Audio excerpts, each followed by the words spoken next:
Bom dia a todos, é bom estar com vocês, bom estar na presença do Senhor. O tema do nosso encontro foi muito bem abordado pelo Rui. Agora tudo que vem depois é para acrescentar e aprofundar alguma coisa, mas realmente Deus deu muita graça para Pastor Rui compartilhar aquilo que sentimos, aquilo que nós buscamos do Senhor para poder dividir. A unidade realmente tem muitas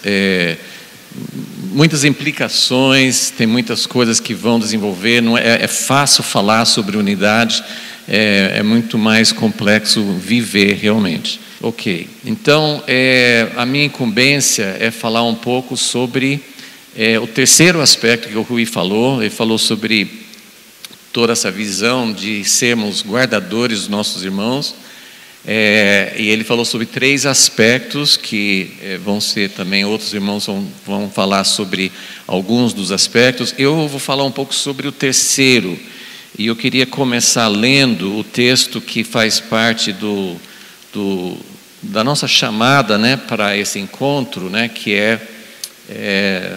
onde que está aquela frase? Está em Filipenses capítulo 2, mas vamos ler. Em Filipenses capítulo 2, versículo 1, está escrito assim: portanto, se existe alguma exortação em Cristo, alguma consolação de amor, alguma comunhão do Espírito, se há profundo afeto e sentimento de compaixão. Então, nós sentimos, quando a equipe se reuniu para buscar a direção do Senhor, nós sentimos muito assim essa expressão. A minha tradução, estou lendo aqui na Almeida atualizada, se há profundo afeto. Eu não sou conhecedor de hebraico, não sei, nunca estudei hebraico, nunca estudei grego, mas eu penso muito sobre o sentido das palavras. E como eu sou totalmente leigo nas línguas originais, quem sou eu para discutir com os tradutores que estudam há anos e discutem?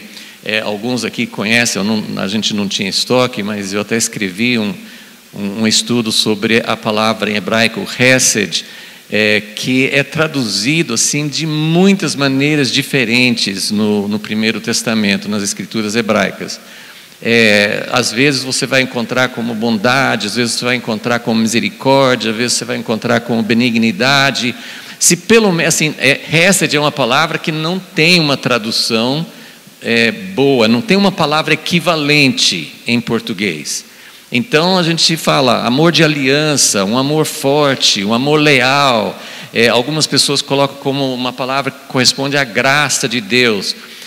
Mas quando a gente começa a estudar e ver como é que é usada em vários textos, a gente começa a ver como essa palavra é rica em sentido. É uma palavra que carrega muito nessa palavra. E aí você quer identificar, pelo menos todas as vezes, mesmo numa determinada versão da Bíblia, todas as vezes que fala hesed vai ser traduzido como, a NVI geralmente coloca assim, amor eterno, mas às vezes dentro da mesma versão você encontra várias traduções diferentes, então é difícil você saber se tem que usar um recurso bíblico para identificar qual é aquela palavra no original. E eu quero falar com vocês hoje um pouquinho nessa questão assim de que para ser guardador do seu irmão, isso não ontem à noite Vailton falou sobre o quanto que isso envolve você dar um lugar à mesa, como isso não é uma coisa de um congresso apenas. É maravilhoso aqui, a gente conhece pessoas novas, a gente abraça, a gente conversa, a gente às vezes cria algum vínculo, alguma ligação, mas nós podemos também nunca mais ver aquela pessoa. Então o congresso é maravilhoso, mas ele nem sempre vai produzir vínculos permanentes, né? O Reinaldo trouxe o que nós colocamos assim: alargando o coração em perdão, honra e entranhado afeto. Essa foi a frase que representou realmente o que nós queríamos trazer. E a minha parte aqui é falar um pouco sobre essa última palavra, que é entranhado afeto. Não sei se você gosta da palavra entranhado, mas eu já vou falar um pouquinho sobre o que significa.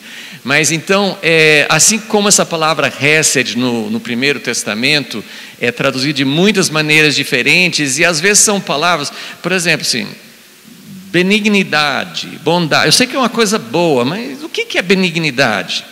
Misericórdia. Todo mundo sabe o que é, né, misericórdia, mas quando você se aprofunda e vê o que Deus, como Deus usa, não é uma palavra barata, não é uma expressão superficial. Então, aqui na minha tradução, aqui, em Filipenses 2:1, fala profundo afeto. É bom. Acho que tem várias traduções aí, mas seguindo, essa palavra, se você for pegar assim, algumas traduções em inglês mais antigas, elas vão falar assim, de uma palavra que significa intestino mesmo, entranhas. E eu fui procurar várias, eu não vi todas as traduções em português, mas eu só achei uma das mais antigas, que é a Almeida Corrigida, e a Almeida tradução fiel. São as únicas que eu achei que tem essa palavra entranhado. Vem das entranhas. A gente sabe que nós usamos comumente o coração, né, para contrastar com a mente. A mente é uma coisa fria, racional. Então, eu sei que nós devemos ser um. Eu sei que você pensa diferente, age diferente, mas nós fazemos parte do mesmo corpo. Então, é um conhecimento racional. E aí nós partimos para uma outra etapa, para um outro nível, que é de coração. E a Bíblia usa muito a palavra coração. No Novo Testamento, no Primeiro Testamento, usa muito a palavra coração. Mas em algumas poucas vezes, não é muito frequente, nós temos o uso de uma outra expressão, que é entranhas. E uma palavra que nós temos na nossa linguagem atual, que eu acho que ajudaria um pouquinho, você ter um sentimento, ou uma coisa visceral, que vísceras também vêm do intestino, né? Então, o que eu quero falar? Assim, que eu queria explorar um pouquinho. Primeiro eu vou dar alguns exemplos. Primeiro eu vou dar uns exemplos no Primeiro Testamento para mostrar quando que as Escrituras usavam essa palavra. Você não precisa necessariamente abrir lá, mas eu vou falar a referência e vou rapidamente falar assim, sobre 2 exemplos que a Bíblia dá quando as pessoas sentiam nas entranhas. O primeiro exemplo está em Gênesis 43, é aquela história de José no Egito. Vocês lembram de toda a história? José no Egito, ele foi vendido como escravo, ficou lá muitos anos na prisão, depois ele foi elevado a ser um governador, está só abaixo do faraó, e aí teve aquela fome, e aí teve aquela história assim de como os irmãos de José foram lá, e ele viu que ele não era conhecido, e ele fez de conta que ele estava sendo duro com eles e tal.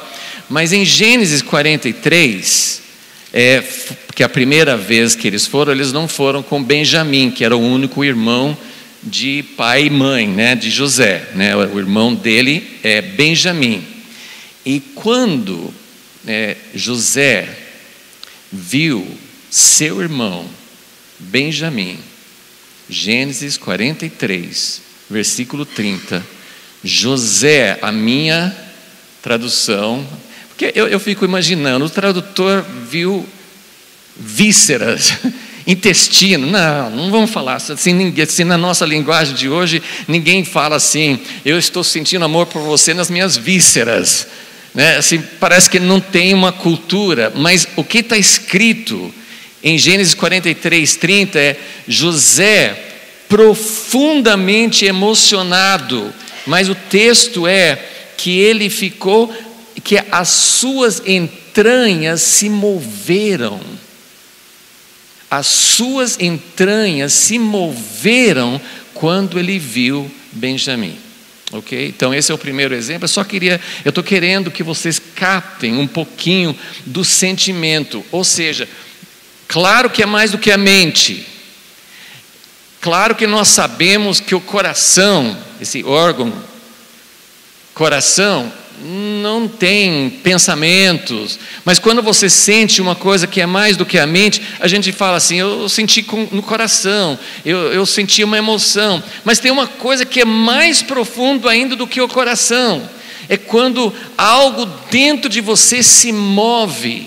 Então, José, ele até saiu da sala onde estava o seu irmão e foi chorar à parte.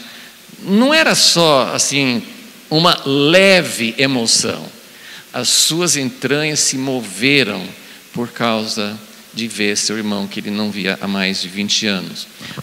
A outra história, uma história meio estranha, está em 1 Reis capítulo 3, que mostrou a sabedoria do rei Salomão. Vocês lembram das duas prostitutas, que as duas tiveram, cada uma deu à luz um filho, dentro de 3 dias de diferença, e aí a que teve o bebê, durante a noite, foi virar, ficou em cima da criança, a criança morreu, e antes que a outra mãe, a colega dela, acordasse, ela roubou o bebê, e colocou o bebê morto com a outra. E aí quando veio de manhã, uma ficou super brava, essa criança que morreu não é minha, e foram levar diante de Salomão. E tem aquela história que não faz muito sentido para mim, que eu acho que ninguém aceitaria cortar um bebê no meio para cada uma ficar com metade de um bebê. Assim, é uma coisa que não faz muito sentido para mim.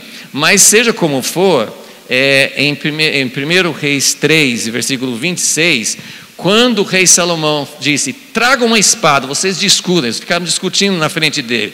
Não, esse bebê é meu. Na outra assim, não, esse bebê é meu. Eu falei assim, tá bom, vamos resolver, vamos cortar o bebê no meio, cada uma fica com metade. A mãe verdadeira, as entranhas se moveram só de falar, de cortar o filhinho dela no meio. Falou assim, eu abro mão deste bebê porque ele saiu dentro de mim.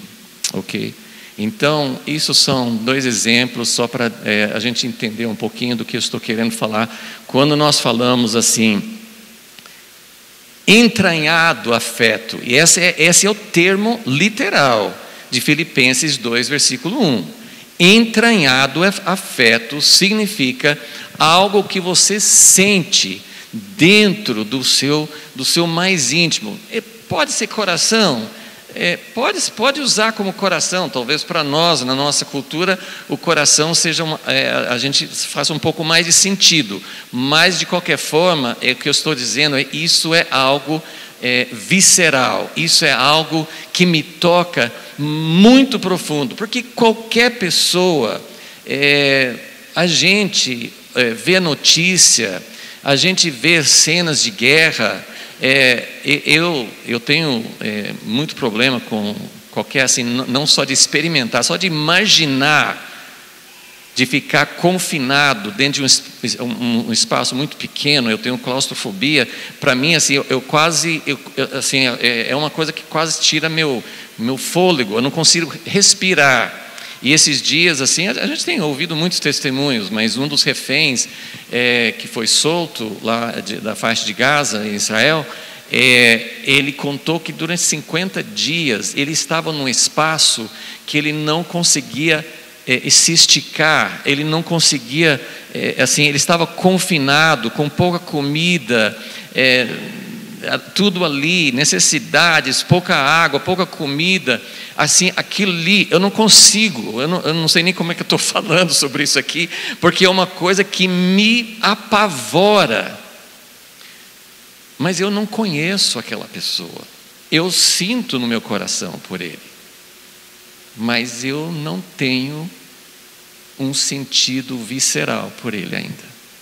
Eu posso me imaginar no lugar dele.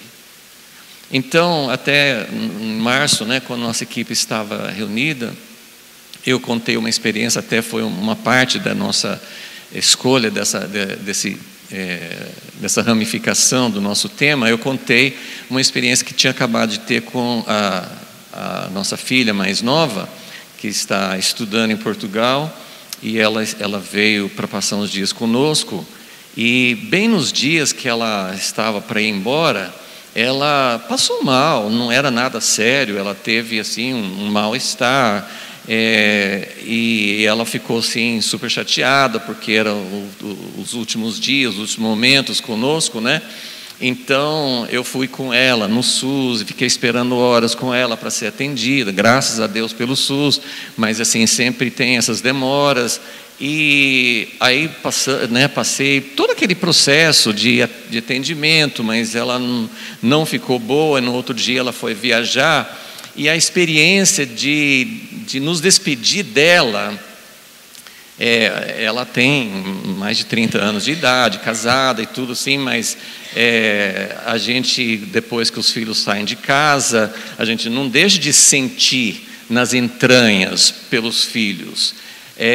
Mas nem sempre a gente tem a experiência assim, Eu não queria ter essa experiência de estar com ela sofrendo, mas a experiência que eu tive de me despedir dela, sabendo que ela ia ter uma viagem de avião, passando mal, foi nesse momento assim que eu comecei a sentir, isso que a gente tem que sentir pelos nossos irmãos no corpo de Cristo. Isso é unidade, quando a gente sente a dor, porque era como se o meu coração estivesse sendo arrancado só por causa de uma coisa simples. Eu sabia que ela ia melhorar, não estava com uma doença que ia comprometer a saúde dela, nada disso, mas esse sentimento profundo, que isso é fácil da gente sentir quando é de sangue, quando é família, quando é esposa, quando é pai, mãe, quando é filho. Nós sentimos isso é natural. José sentiu pelo irmão Benjamim, mas ele não sentiu isso pelos outros irmãos, que afinal os outros irmãos tinham vendido ele como escravo também. Então, às vezes, até dentro da família, nós não temos, é triste dizer isso, às vezes é mais fácil você sentir isso por um filho. Eu acho que o filho que sai da gente, parece que o vínculo é mais forte, às vezes com a esposa, com o marido, com um irmão que se distancia, às vezes parece que não tem aquele vínculo tão forte.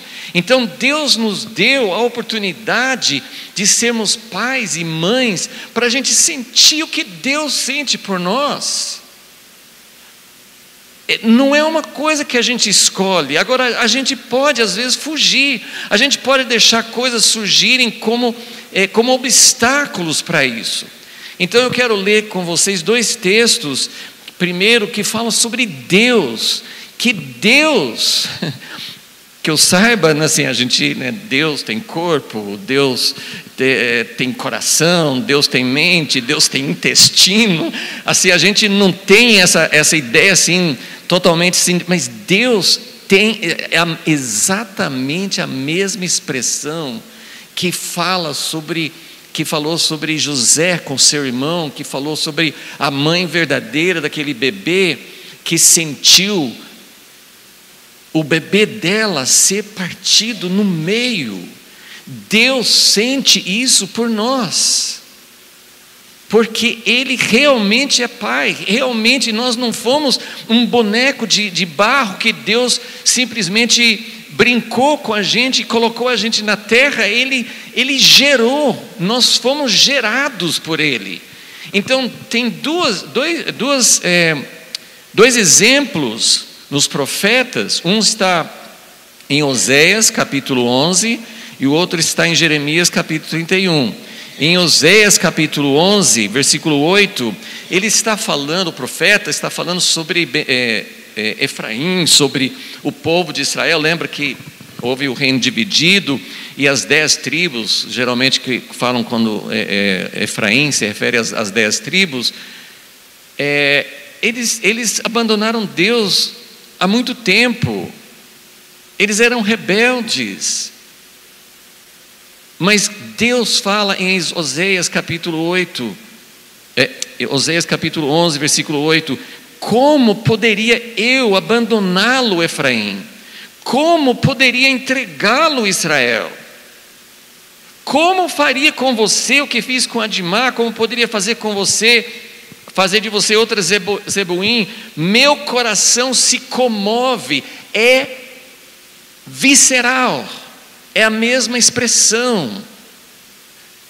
Algumas traduções em inglês falam assim: meu coração vira às avessas por causa de você. Meu coração se comove. Toda a minha compaixão essa tradução fala se manifesta, mas outras traduções falam assim: é como se acendesse uma chama. Eu queria muito sentir mais o que Deus sente. Eu queria muito transmitir para vocês o que Deus sente por nós. Jeremias capítulo 31.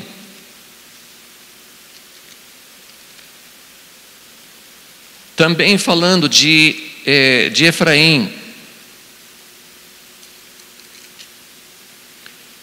Jeremias 31, 20. Não é Efraim o meu querido filho, o filho das minhas delícias, um filho rebelde, um filho que se afastou de Deus, um filho que causou ira no coração de Deus, mas ele é meu filho.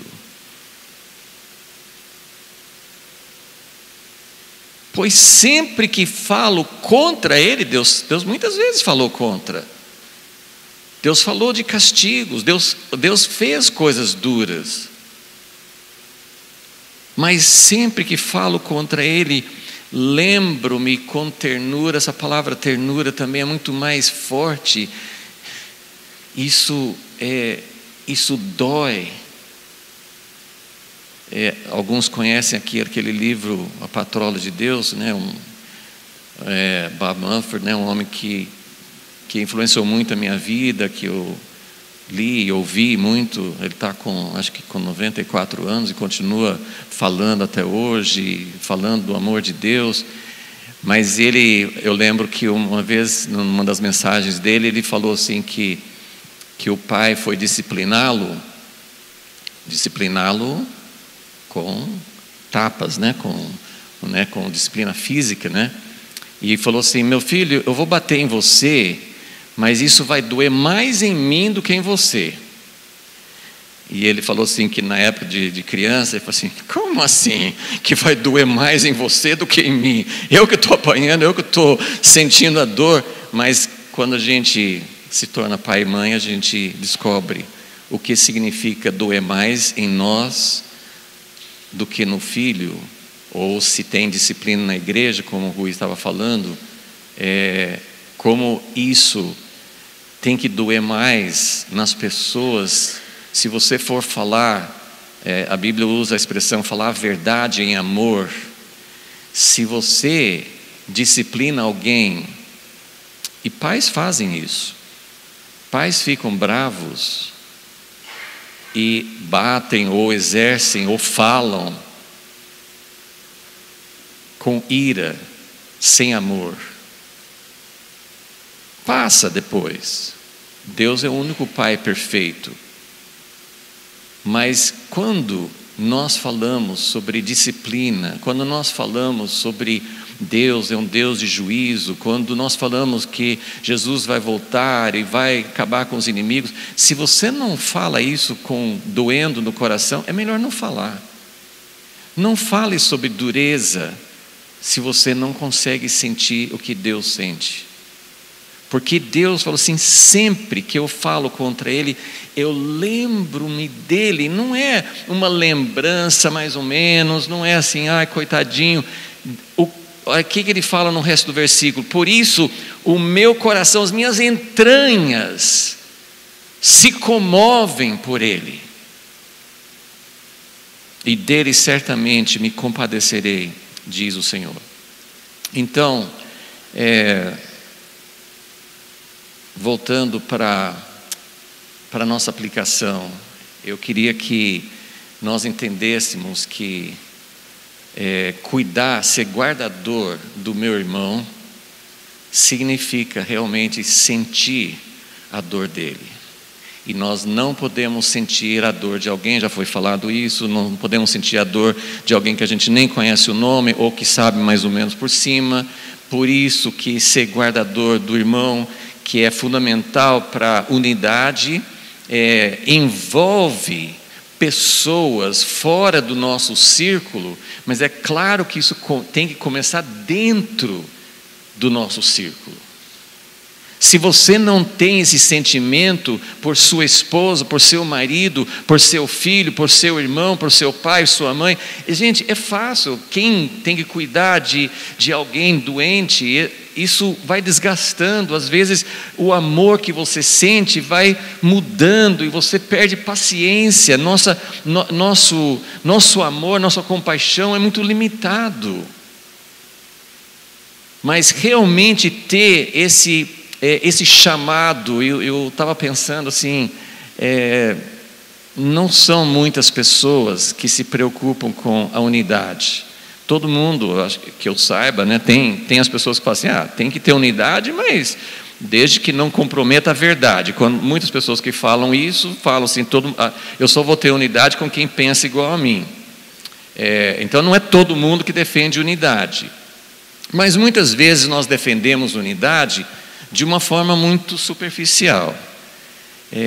Então, a unidade, ela tem que começar com o nosso círculo mais próximo, mas ele tem que estar aberto para alcançar outras pessoas. Então,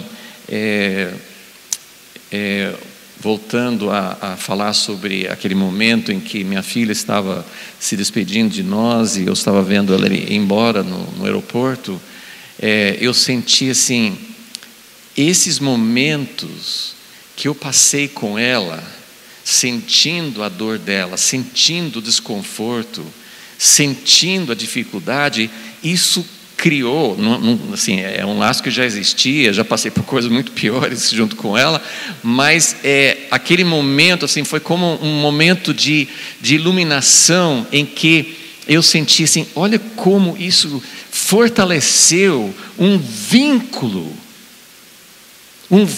maior, mas esses vínculos, eles precisam ser cultivados. O vínculo com a esposa, 39 anos que eu tenho com a Maristela, cada um pode falar, tem pessoas que já passaram dos 50 anos de casados, mas isso pode se tornar uma relação fria. Eu posso parar, é possível eu parar de sentir o que ela sente. Isso tem toda a complexidade de um relacionamento. A pessoa vai magoando, vai tendo brigas, vai tendo separações, isso pode ir separando.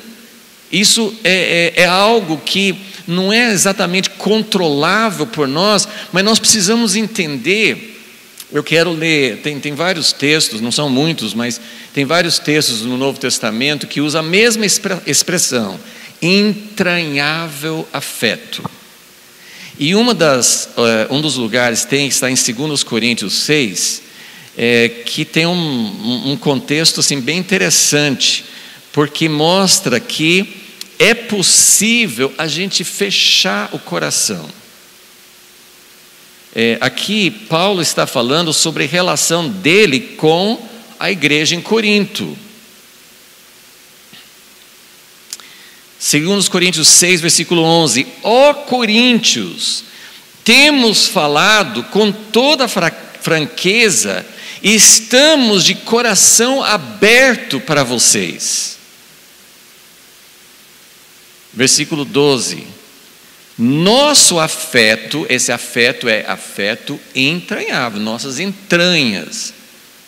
Gente, só para vocês terem uma ideia, assim, só para vocês falarem assim, essa palavra no original, não é uma palavra alegórica, sabe cena horrível, né, que a Bíblia descreve quando Judas foi, se enforcou e caiu, as entranhas saíram. Essa é a mesma palavra. É a mesma palavra. Então ele estava falando de entranhas mesmo. Ele falou assim: nossas entranhas, o nosso afeto lá dentro não tem limite, mas vocês estão limitados em suas entranhas, em seu afeto entranhável por nós. Então veja só como isso pode ser. Eu posso fechar, eu não vou ter tempo, mas se vocês quiserem anotar, 1 João 3,17, o apóstolo João, ele fala sobre a situação em que na reunião, no nosso ajuntamento como igreja, como família de Deus, ele falou assim: se entrar alguém que não tem comida suficiente, que não tem agasalho suficiente, que não tem abrigo, ele falou assim: como o amor de Deus pode estar em vocês se vocês fecham as suas entranhas para Ele? Então ele está falando sobre situações que vão além do nosso círculo familiar. E mais um exemplo, só para a gente ir encerrando. Você sabe, quando o pregador fala que está encerrando, vai uns 15, 20 minutos ainda, né? Mas pelo menos sinal assim que o pregador está pensando no relógio, né? Então uma carta curta que a gente não lê muito, Filemon, ele usa essa palavra 3 vezes naquela carta. Mas eu só quero falar do versículo 12, Filemon, versículo 12. Você lembra que ali Paulo estava escrevendo para Filemon, que tinha um escravo. Que horror! Mas era comum. E o escravo dele se converteu. E Paulo estava escrevendo para Filemon, dizendo: você precisa receber seu escravo que fugiu, que te deu prejuízo, que foi embora. Você precisa recebê-lo. Agora, tudo bem. Ele fala o seguinte: versículo 12, eu estou mandando-o de volta a você. Ele quer dizer, na minha tradução está escrito coração, mas é essa palavra, entranhas. Eu estou enviando Onésimo, esse escravo, para você, como se fosse a minha expressão máxima de amor. Ele representa um filho. O que é o filho? O filho, a gente sente aquele mover das entranhas por dentro por causa do que ele sente. O vínculo que é formado quando nós sofremos uns com os outros, isso tem que começar na família. A família é algo natural, isso existe. Mas eu estou dizendo, isso precisa ser cultivado. E às vezes, esse entranhado afeto vai esfriando. E a gente permite que outras coisas impedem um fluir verdadeiro. Esse entranhado afeto, ele precisa alcançar as pessoas da nossa convivência. Eu não vou conseguir ter isso com pessoas com quem eu não convivo. Então a nossa convivência, isso que o Rui também mencionou, assim, uma igreja onde cada um é só um número, só uma cadeira, não tem isso, mas nós precisamos nos envolver. Muitas vezes nós queremos participar de uma igreja onde a gente recebe alimento e tem um encontro com Deus, mas a gente não quer se envolver com ninguém. Então o entranhado afeto que me torna guardador do meu irmão, ele precisa ser num contexto onde eu posso me envolver e conhecer, saber não só o nome, mas saber das experiências que passa. Mas há um desafio também para encontrarmos esse entranhado afeto com outras pessoas. Nossa convivência no Em Cristo tem nos ajudado a ter um envolvimento com as pessoas da equipe ou com pessoas com quem nos encontramos. mas tem que ter uma regularidade, tem que ter assim um conhecimento maior, mas Deus quer que nós tenhamos isso com outras pessoas. Amanhã, Deus permitindo, nós vamos receber um irmão messiânico, alguns já conhecem, Daniel Woods, e eu estou começando a sentir um pouco disso que Deus está procurando formar entre pessoas que não são do nosso convívio, talvez evangélico com católico, talvez cristão com judeu messiânico, mas esse entranhado afeto. Onésimo apareceu na vida de Paulo e de repente ele sentiu como se fosse, e ele tratava Filemão como um filho, Paulo, mas ele sentiu esse entranhado afeto também por Onésimo. E só lembrando também assim, né, como esse vínculo se forma. Jesus viveu com os 12 discípulos e em Lucas 22 ele fala assim, ali na mesa assim: vocês que passaram comigo por todas as minhas lutas, vocês têm um vínculo comigo. Esse vínculo de sofrimento, os discípulos com todas as suas limitações, mas eles passaram isso com Jesus. E eu fico lembrando daquela cena no jardim de Getsêmani, que Jesus levou os 3. Ele queria alguém para passar essa dor junto com ele. Eles não tiveram capacidade àquela altura, porque 3 vezes Jesus falou assim: será que eu vou encontrar vocês sofrendo comigo, vivendo? Eles estavam dormindo.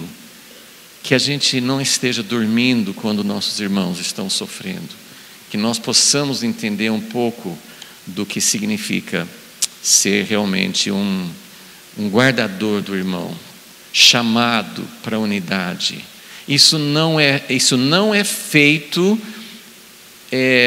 Eu não escolhi as pessoas que Deus colocou. Existem certas escolhas, né? Quando você escolhe casar com alguém, existem certas escolhas quando você faz parte de uma comunidade, existem algumas escolhas nossas, mas Deus coloca soberanamente. Tem tantas e tantas situações em que a gente percebe que Deus colocou pessoas na nossa vida e Ele quer que a gente se envolva profundamente, mas que nós possamos realmente desejar essa experiência mais profunda do que é conhecer alguém,